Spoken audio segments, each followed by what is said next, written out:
water supply and how much water we thought we could move in the program. We also are refining the language. Mr. Vernick has revised the language a little bit, tightened it up because of the storage program.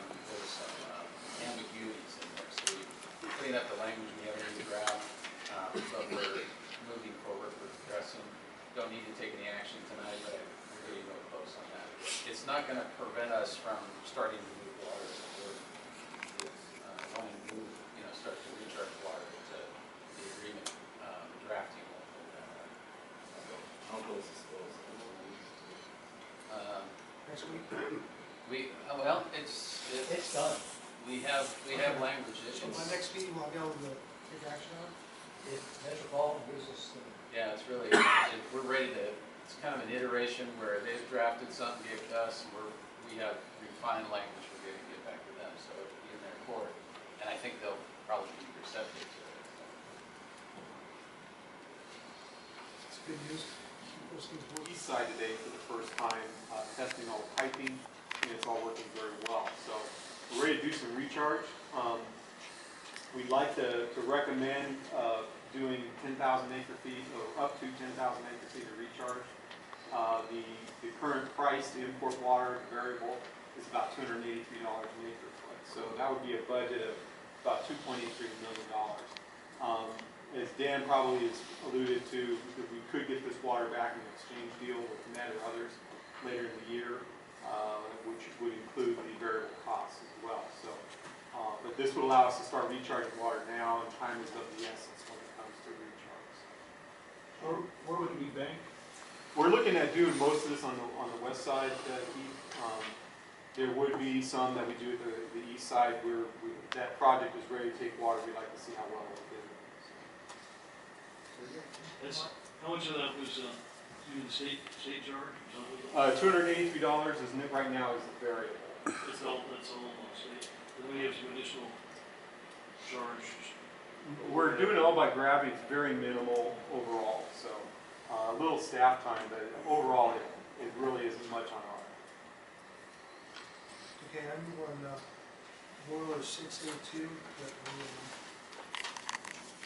sit on the recharge. Any more discussion or questions? All in favor indicate by saying aye. Aye. Opposed? Carried. Thank you. And had a good discussion on a couple things. And so the first one is participation in 2016 events, and I'm passing around a paper that has right now kind of what we're expecting. Other things may pop up, but to work with Senator Runner's office on the Water Information Education Forum as a possible location. Salute the Youth will be due in October, which is a career fair at the fairgrounds. And then, of course, our Smart Landscaping Expo. So what's kind of missing off this right now is the committee had a discussion, and with the experience we had last year was not doing the boat show this year. We had very poor turnout. The fair has gone away from charging entrance, so there should be a bigger crowd there, but it just doesn't bring the time to set up a booth and man a booth, even though we were doing it at the house through our contractors. So the committee recommendation is not to do the expo this year.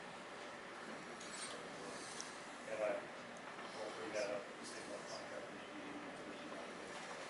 To participate in this, there's a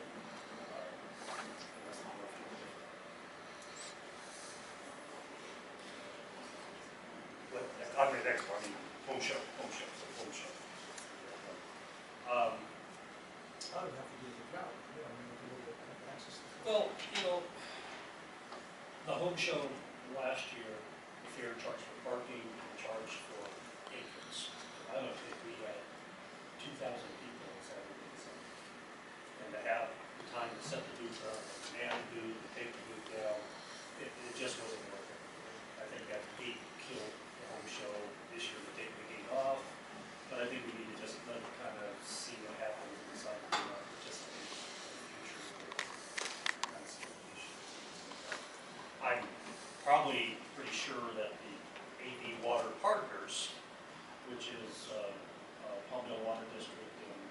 Parks and Water District and Roseland Community Service District, they have a joint group there, which would be talking about their water conservation, which would be absolutely appropriate.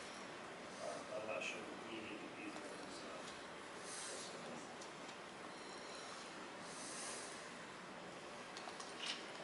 so the second thing on here, kind of coming from a little bit different angle, we have maybe a lot more activities we can participate in, or we do participate in, and we might want to have a little bit more visual appearance. And instead of having staff set up the backdrop and take the backdrop down and move to different places, we've got these, on the second sheet, have these pull-up banners. We actually got 2 of them right now that the director at the BIA meeting in Los Angeles, essentially a sponsor, grab a couple of these, take them over. It's almost like an upside down projector screen. You just zip it up and you have some sort of message that's there. So if there's some director going to a meeting, Board of Trade, BIA. Just last weekend I was at Almond Blossom Festival. Something that wouldn't take much staff time, be long lasting. And if we had a tablecloth and a couple of pull-ups, I think we'd have a nice, simple presentation booth at any kind of activity. Takes what, 2 staff members, half a day to normally set up and take down, and after about the 5th time we do it, it's in pieces and has to be either taped together or repurchased. So These are nice, I've seen them used before, they're very simple. and the committee is kind of, it's on your, talking about like 5 banners and come up with one that has our water conservation site on it, one maybe has to say, come up with 5 different topics, and then it's set for kind of whatever meeting we're going to or activity we're going to on there. And so $650 times 5 banners. We didn't put it as, we put it in as a purchase deal, I guess we did. It comes out of the beyond budget already, so that's where it's going to come, money to do it's going to come from. So 650 times, we have a total. Well, Oh, there it is. Yeah, Oh, all of them. that's the total. Okay, that is the total, okay. So I'll move on board order 6, C 1.1 for 5 banners for $650 plus tax. I'll say that. Any more discussion? All in favor indicate by saying aye. Opposed? Carried. Mr. President? Well, just to start off with the water supply, the allocation's at 30% right now, which means $21,727 for us. But things, after a very dry February, things have definitely improved. Oroville, and I'll show you some charts, but Oroville is now above 2 million acre feet, and it's 84% historical average. And the reason I mentioned the 2 million acre feet is that you have to get Oroville above 1.5 million, 1.8 million before it actually starts benefiting exports. So we're at that point where we actually are getting a little past run of the river, and we're actually able to release water from Oroville to benefit exports. San Luis is at 52% historical average, and Northern California right now, as far as the aid station index, the precipitation index is at 115%, which is quite an improvement. We kind of, well, I can move on, but February was just really dry. Here is the Northern Sierra aid station precipitation index, and you can see it really took a jump these last couple storms in just the last few days.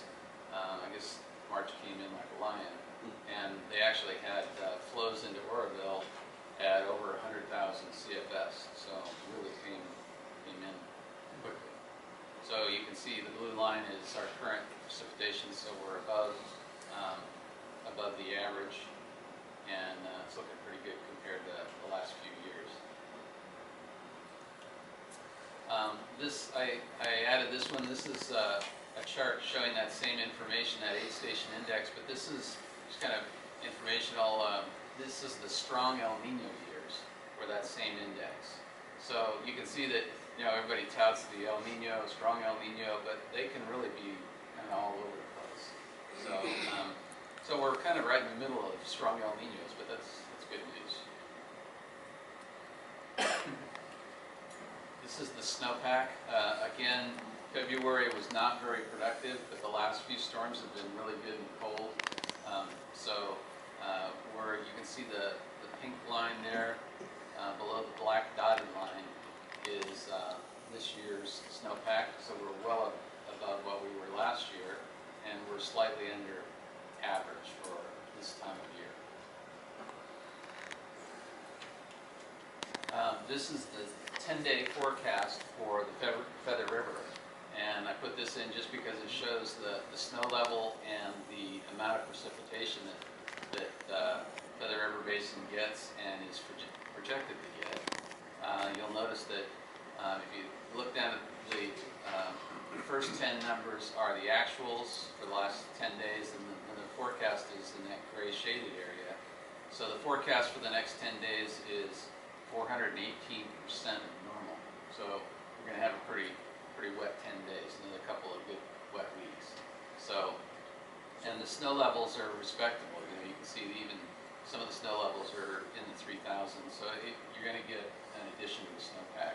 So if you add that 7.5 to the slide before, we will actually be normal. Yeah, you'll be. I mean, it will be at the yearly normal. Yeah, you're going to be in pretty good shape.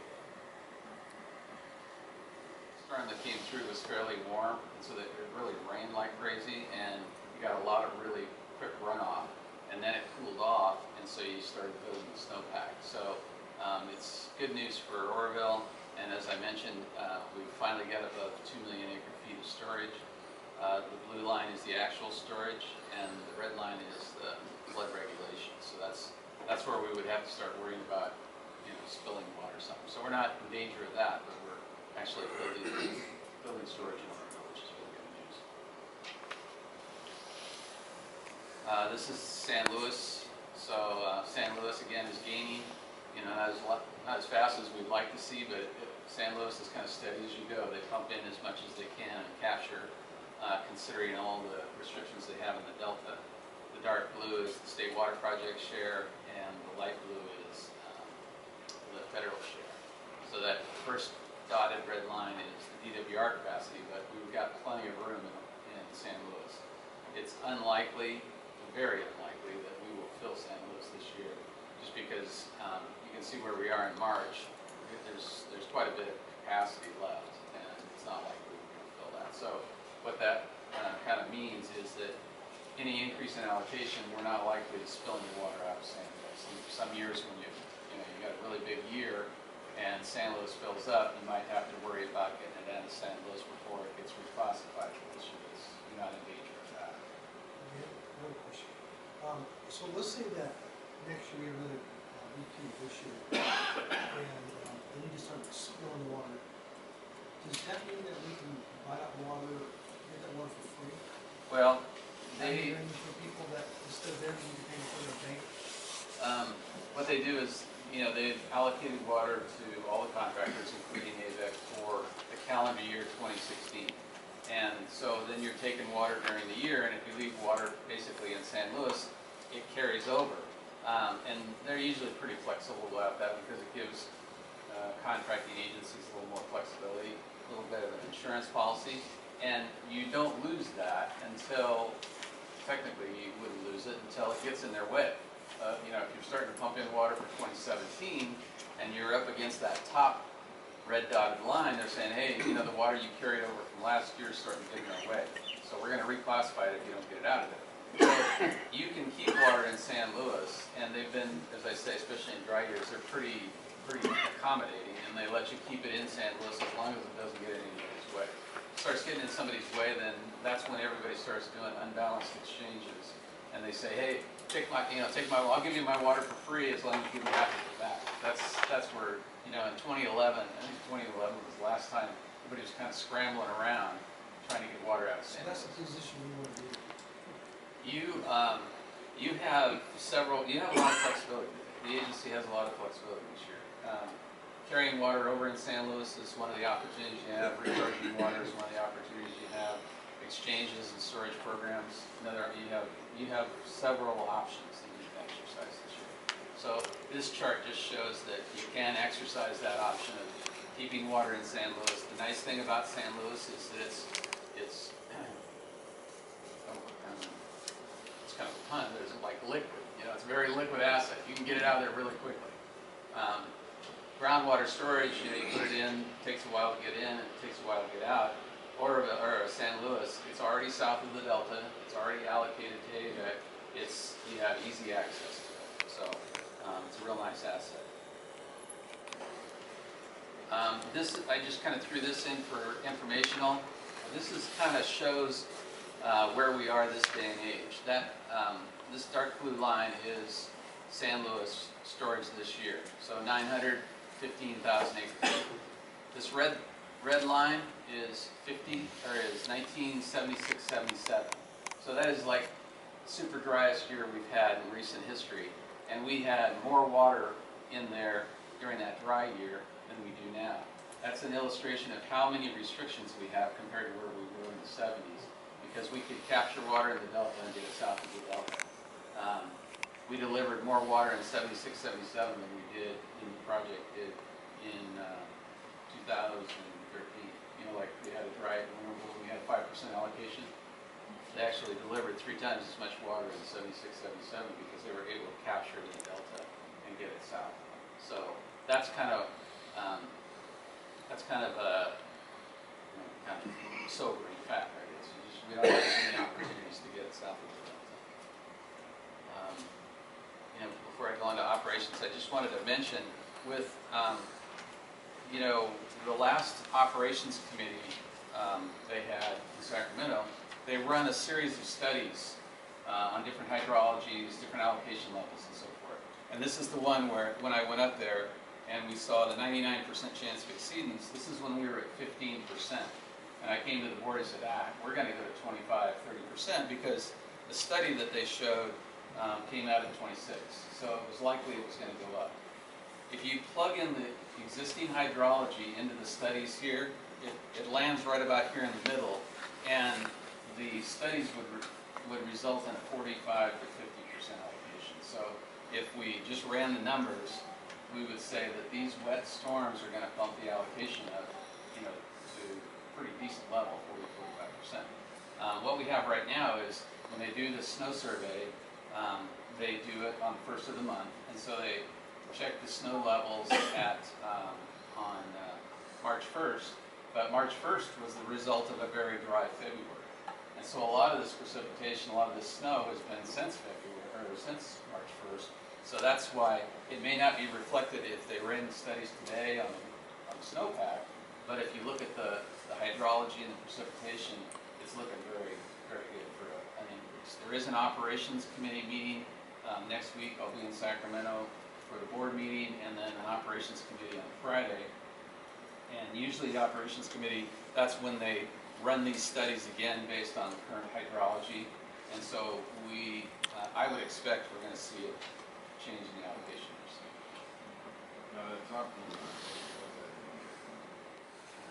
That is 82-83, which is a really wet year. We dumped a lot of water. So what happened in that year, see, in the old days, you used to really flex San Luis, and you had that opportunity. And it kind of illustrates the change in operations now, because in the old days, you could draw it way down here, you could almost empty it, because you had an opportunity to refill it, because you had that chance to pump it out of the Delta. Now, see, we don't draw it down as far, because it's harder to get the flow back up. This, the slope of this line is very different than the slope of that. But this was a very wet year. 82, 83 is very wet. 4 MGD, so we're kind of trickling along compared to where we were last year. We usually doing maintenance. Demands are low this time of year, so not a lot of activity. East side is at 1.25, and we're taking a little bit of water through our Palmdale connection at 0.6 MGD. Water bank extractions were the east side's off. Is that right? Yeah, we're not running the east side well, okay. So the bank was. Okay. I thought you were getting ready to run that up. The 96th Street is continuing the trainway at 1300 MGD. West side 7 MGD compared to where we were last year at 11. And then we have Bench Ranch, which we didn't have available to us last year, which is 5 MGD. Any other operational questions? As far as water banking, again, 96th Street, we're continuing to do that. Our west side extractions, 5 MGD is going to 1 million gallons per day, going to 80th and H, and 2 are going to the hobby tanks. Again, Bench Ranch is 5 MGD going to LA County Water. Yeah, I mentioned that, we've been doing THM tests, we did in-house testing and so forth, got our results and they're really good. I mean, I think the highest number was 47. Running average. Running average, we have is 47, our target is 64, so we had numbers, a lot of numbers in the teens this time, so that's unheard of. Doing some exchange with Santa Clara. The first 10,000, in fact, the first 15,000, same terms and conditions that we did last year. So it's $500 an acre foot, and they return the water to us within 10 years and pay our variable to get it to our Kern acre. So it's not only do we loan it to them this year, we get that water back, but we also get our power costs covered. So, Dan, touch base on the discussion earlier regarding, I was concerned that you said we get given 50,000 acre feet of water over 4 years. We're not going to call something one day and say we're going to take all 50,000 acre feet of water. We can't take it. So Dan said there's language. yeah, we have some control over the approval of the schedules and so forth. So it's we have some ability to say we can't take this all at one time. We just wanted to make sure we didn't have to take a bunch of water at one time. We had to live every year. Boy, that'd be nice. And I've already mentioned the net contract that we got some more finalized. Well, we got language that we want to send to net, and they would like to do 15,000 in exchange and 5,000 in storage if that's doable. So they're anxious to get going. We are continuing to talk to other contractors about storage and exchange programs. Dwayne and I are going to go over to the Central Coast on Thursday and talk to them about some opportunities to do some programs with them. I do have State Water Contractors Board meeting next week, and several committee meetings and contract negotiation, and as I mentioned, the Operations Committee is next Friday. As far as some status and updates, the landowner meeting is next week, and we'll probably talk about that later in your closed session when you talk about adjudication. There also is a Water Education Forum coming up that Senator Runners is sponsoring, and we're going to get together, staff's going to get together with Danny this week and talk, meet on the bones for that April 2nd water forum. We have several people speaking. Yes. And Lift pumps with full tank, so those are working as well. We have yet to see what the wells will do. Those are in the final stages of getting those ready. And the project deadline is April 1st. I think the only thing that really find challenging right now is getting the fiber, armored fiber that we need in order to run SCADA as well. So there's some challenges there, but we're expecting to be done April 1st. Westside Bank, big news on EW23, did 24-hour test on that, and it was able to sustain 2,600 GPM. That's really good news. EW24, not so good. They had a difficulty maintaining more than 1,400. So that well may be down around 1,200. Still a good producer. Not something that we're going to want to walk away from. EW10, which is the one that's currently being bored for water quality, they did construct the first zone. They're going to take a sample and probably deliver it to us tomorrow. And then last but not least, our operations center expansion is going to kind of final plans and specs, hopefully. Some pretty big volumes on that, a lot of detail on that project. We'll go to the Water Projects Committee on Friday, and then we'll expect to come to the board, assuming everything's kind of wrapped up, end of the month here or go out to bid.